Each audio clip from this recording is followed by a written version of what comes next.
தான் என் குழந்தைக்கு நல்ல இடத்துல கல்யாணமும் ஆச்சு. அவங்களுக்கு குழந்தை இல்லையேன்னு வந்தேன்.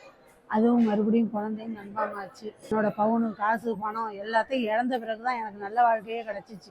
ஒரு 20 வருஷமாக அந்த கோயிலுக்கு நான் வந்துகிட்டு இருக்கேன்.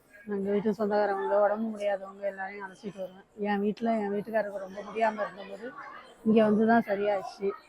இங்கே வந்து சரியாயிடுச்சுனாக்கா பணம், காசு எல்லாத்தையும் தோத்துட்டு எதுவுமே இல்லை, என்னமே கவர்ந்து பண்ண முடியாது அப்படிங்கிற ஒரு ஸ்டேஜில் இங்கே வந்து யாரோட புண்ணியமோ, நான் பண்ண புண்ணியம் இங்கே வந்து நான் சேர்ந்தேன்.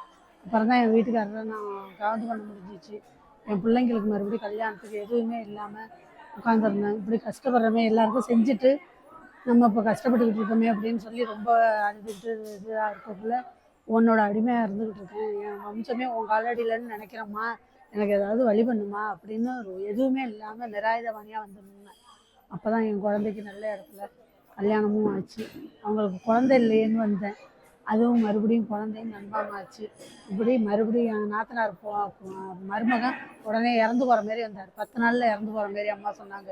அவரையும் கவுந்து பண்ணி கொடுத்தாங்க.